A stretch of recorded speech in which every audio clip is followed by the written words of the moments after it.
Yo, yo, yo, what's up, party people? It's My Life Monday with Mike, your mentor. Same game, different day. What's up, baby? Welcome. Thank you for being here with me. Trying to keep the energy live.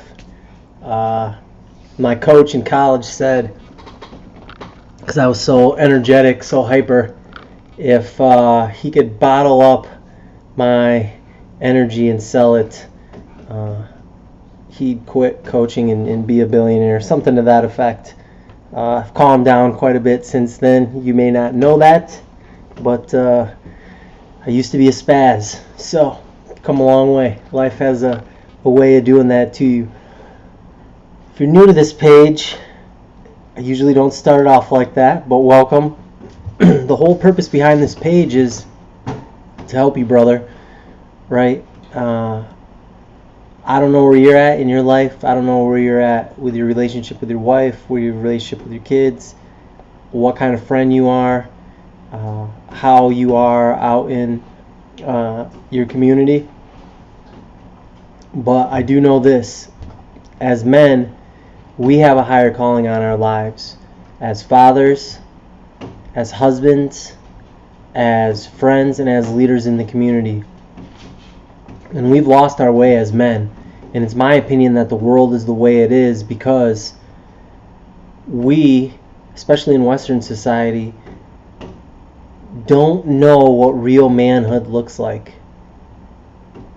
We've gotten so far away from that for a multitude of different reasons that men are left to figure that out on their own. Some of us are fortunate enough to have great fathers who are in our lives and teach us things and show us and act out what real men are supposed to look like. But as divorce stats continue to rise, more and more men are left to figure this out for their own. And it's tough to figure that out. And that's my story, right? I grew up without a father who was involved in my life. I felt rejected. I felt abandoned. And because I didn't know how to deal with those feelings, at the same time, society is telling me that I'm not supposed to feel. I'm a man. I got to shove those feelings down inside and suppress them. I turned to a multitude of things to try to soothe myself and fill those wounds that I had inside my heart. And in my own journey on trying to discover what manhood looks like, I caused a lot of damage. Some damage to others, but I caused a lot of damage to myself, to my spirit, to my emotions. And I live with some of those consequences to this day in how they play out in my life, with my relationship with my wife and with other people. And to some degree we all do, and we've all got work to do in those areas. We all have to be willing to face certain things from our past and work through those things in order to become better people on the other side. And it's one of the greatest things you can ever do for yourself and for your family is to go back and to face those fears, face those demons that you've been running from and tucked away so deep down inside your heart that you have no idea that they're affecting every single area of your life because you're just living day to day reacting to the moments and out of those emotions associated with those things without even realizing it. That's exactly what I was doing. And it wasn't until some things happened in my life and I was exposed to some material, some very good material, and I approached it with an open mind, and I was sick and tired of living my life the way I was, that the light bulbs started going on and off, or going on in my brain and being like, okay, right, I see what happened in my childhood, and that makes perfect sense why I am triggered by certain situations and I act the way that I act. And if I don't want to act that way because I don't like the results of when that happens, that I need to go back and I need to deal with those things. And it was some of the toughest stuff I ever did in my entire life. But at the same time, it's been some of the most rewarding things that I've done in my life.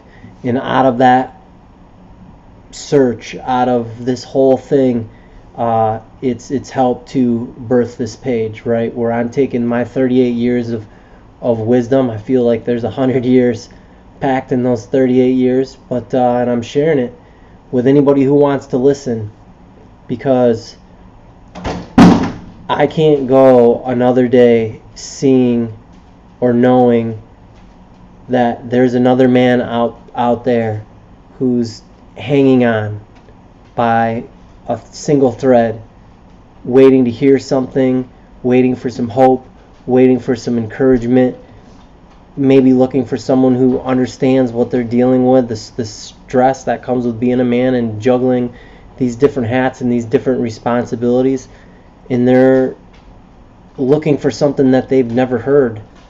And that's the stuff that I feel that I've learned, and that who am I to keep this quiet anymore and to keep my mouth shut. So My Life Monday is the day where I just share some of the stuff that happened to me in the previous week that I think is important and maybe will make a difference in someone else's life. So the first thing I want to share is I got involved with my sister originally got involved in this thing called the Walk Out of Darkness, which is a suicide prevention walk. It's put on by the Association for Suicide, or the National Association for Suicide Prevention, and they have these walks all over the country, right, where people who are survivors in some way of suicide come to remember, their loved ones, to celebrate those memories, and just to bring awareness to this thing that plagues our society, that we're becoming more aware of and we're becoming more willing to talk about it, but there's still a lot of stigma associated around it, especially for men, because men commit suicide at a rate 4 times higher than women. And there's theories behind that, and I have my own, and one of them I think is because men are taught to shove our emotions and our feelings down inside and not to acknowledge those things, right, and not to share those things. And I have nothing to back this up except experience firsthand and with other people. But there's something about it when you have something, when you're feeling something, or you're hurt by something, or shame or guilt, or whatever label you want to put it on, when you hold that inside, there's this weight, right? We've all experienced this weight that's on us of having almost like this secret, right? But when you are willing to be vulnerable and you get around someone who's safe and you're able to share that with them, even if it's not in like super detail, but just being able to vocalize it and get that off your chest, I don't know why, it's just the way it is, like you feel 100 times better. And that probably doesn't even appropriately describe it, but there is some universal law, rule, whatever, that's the way it works. As men, we're not taught that, and I think that a lot of men get to a point in their lives where they can no longer identify those feelings, and they're just so used to stuffing them down that inside secretly they're crying for help. But because the pressure is so much on the outside to act like everything's okay and we've got it all together, and I can't look weak in front of other people, that it causes some men to go off and take their lives in silence, away from others, because they can't deal with it anymore. And I'm sure there's a multitude of other reasons. This is me just speaking conjecture, right? I'll never know why my brother decided to take his life. I have my opinions. I feel like it was a cascading effect of all these things that happened the summer prior to that, leading up to that event. And then when he was finally expelled from school, that was like the straw that broke the camel's back. So I'm digressing, but this walk out of darkness. So me and my sister got more involved with that this year, and it was really cool. This was their 16th year here in Grand Rapids putting it on, and they were able to raise over $100,000 from this year alone, which is a significant amount of money. So now they are going to be working towards training and educating people in various suicide prevention curriculum and techniques, I guess. And then their goal is to hopefully deploy these people into the various schools and businesses around our community. One, to bring attention and awareness to the issue, but two, really to help combat the stigma associated with it, and three, just to help train people for what to look for and the signs of others. One of the craziest things, and I don't remember the stat. Man, it's like, it's high. I want to say it's over 50% of the people who commit suicide went and saw their primary care physician a month before they took their life, right? Like, there's like the correlation, like, no, it's not a coincidence there that's what these stats and stuff are finding. So being able to have the proper plans in place to teach people, how to identify these things so that we can intervene in someone's life before they do that, because life is precious, man. There's no matter how bad I've had it on some days, there's always so much more to look forward to, so many countries to explore, so many people to meet, so many books to read, so many sunsets to see. I mean, whatever it is that you like there's life just offers us so much that we can take advantage of.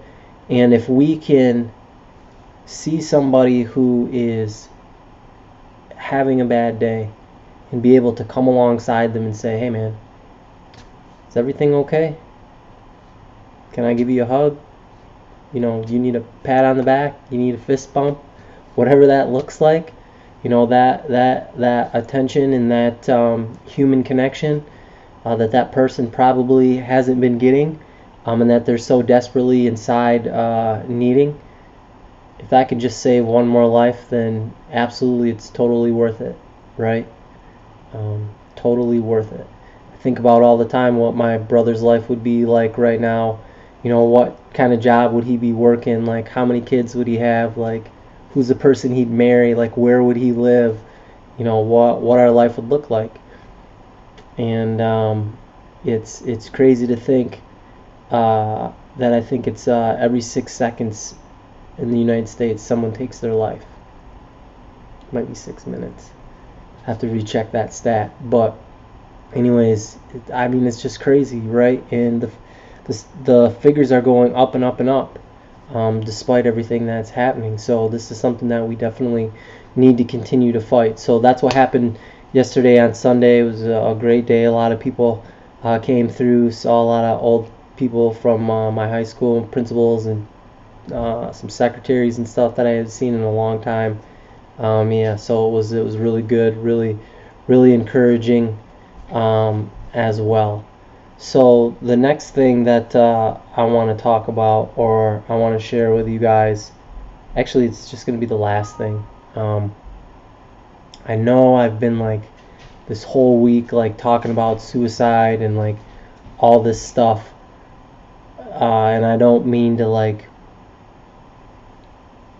because there comes like this kind of like this gray cloud like with that, right? And I don't mean for that to be, because I love life, and like I love helping people and just bringing energy in brightening people's day, but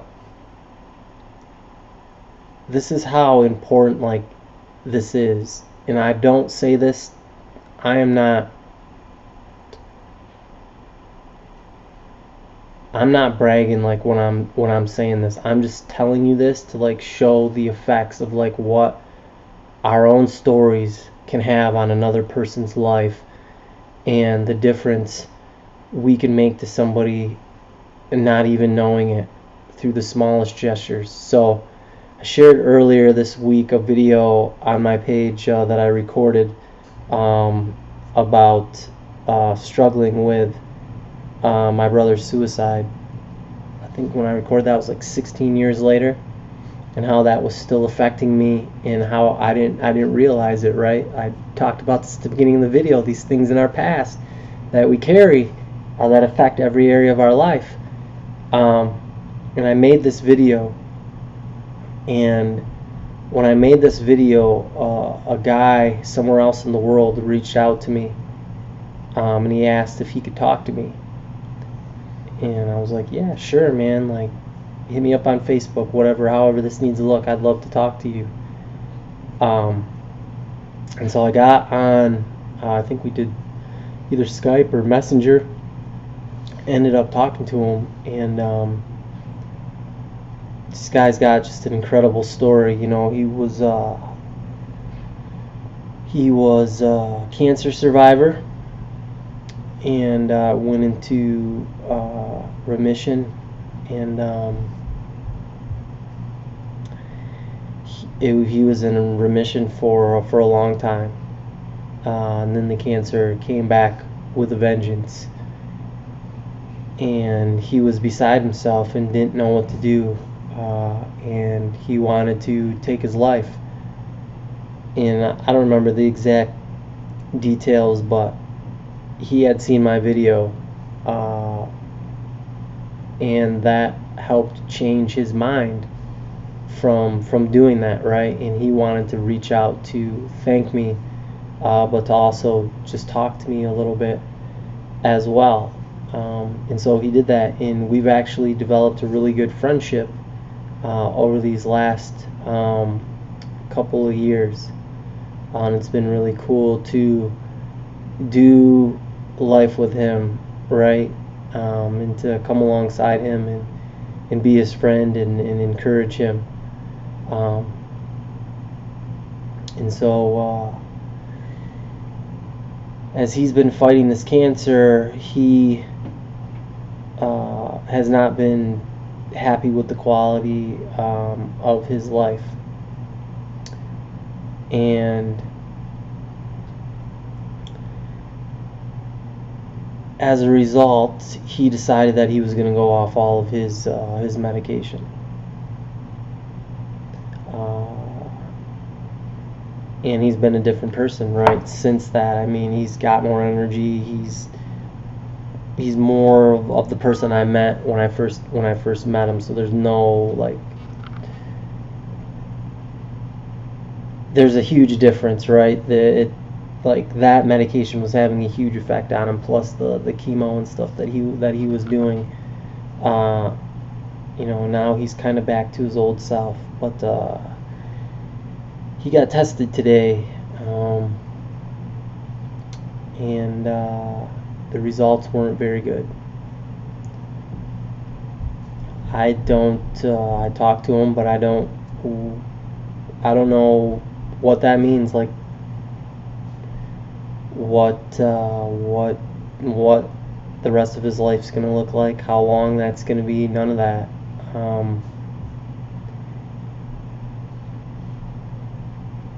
But it's been interesting, right, being on this journey with him and seeing the ups and the downs. And I mean, I can't relate to that. I have no idea what that would be like. Like, none of us are guaranteed life tomorrow, but like, that's a little bit different. Like, I have to imagine when you have something like that, like, you probably wake up and think like, okay, is today my last day? More so than any person on walking the earth, right? We could get hit by a bus at any time, but I don't wake up thinking that. So I can't imagine like what that's like. And then now, for him now that these results are in, and they weren't very good. So why am I sharing all this with you? One, because it was a big thing that happened in my life this week, I guess. Like, I love this dude. Like, to see him still confident, still have joy, because of him knowing who he is, because of his belief in Jesus Christ, and him knowing where he's going when his life's over, gives him, I guess, the strength to be brave in this, and in the weeks or days coming ahead, and what that looks like. Second reason I share this with you is just to reiterate the fact of, like,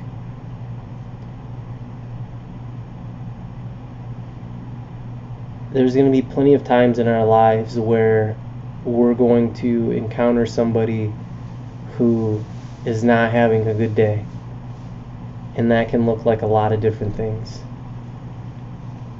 But I would hope that this little story is just an encouragement to you guys, to let you know, like, that your story matters. Like, your life matters more than you can ever imagine. Not just for yourself, not just for your family, but for the people that you come in contact with every single day. And that's just the power of relationship, right? And being willing to be vulnerable.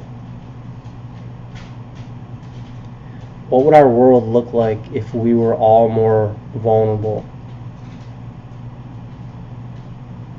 with those around us? How many more lives could we affect? And to end this, I would just say, like, if you feel me on that, but you don't know, like, where to start, you're thinking, like, what do I have to share with anybody? Well, I would just ask you, what have you been through? What have you dealt with in your life? Because I guarantee that there's someone else out there that's dealing with the exact same thing. And the enemy is in their ear telling them, you're the only person who's going through this. You're the only person who knows what this feels like. You're on an island by yourself. When we all know that that's not true at all. But when we're in that space, that's kind of almost like all we can hear, all we can focus on. And to be able to come alongside somebody,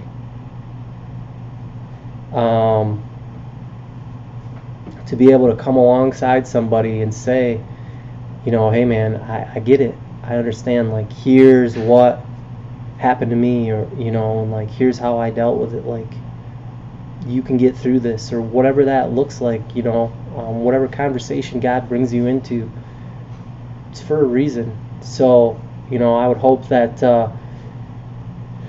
you're encouraged to share your story and to be more open with those people that come into your life, right? Because your life matters to more people than we'll ever imagine. If you want a good book to read, where is it?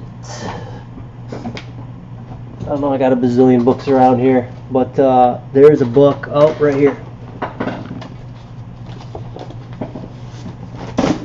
Okay, this isn't a real story, but when you read this book, you will not look at life the same.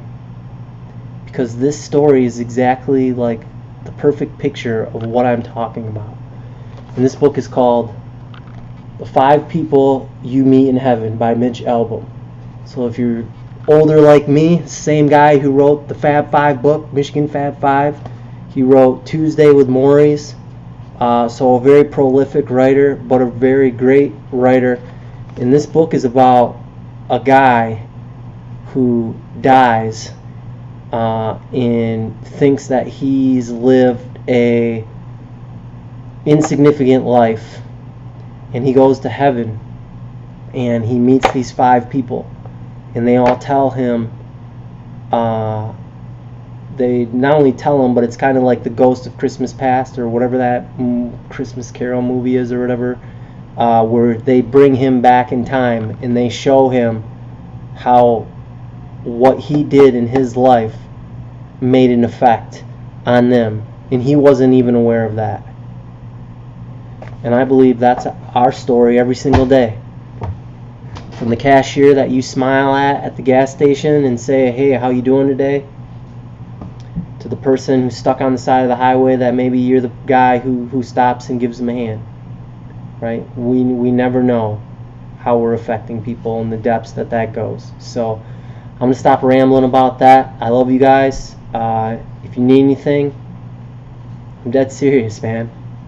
Hit me up. I don't care if it's, well, I probably will care if it's the middle of the night, but that don't mean that I won't get back to you. So, for real though, hit me up. We can talk about anything. I mean, you'd be amazed by the stuff people have shared with me.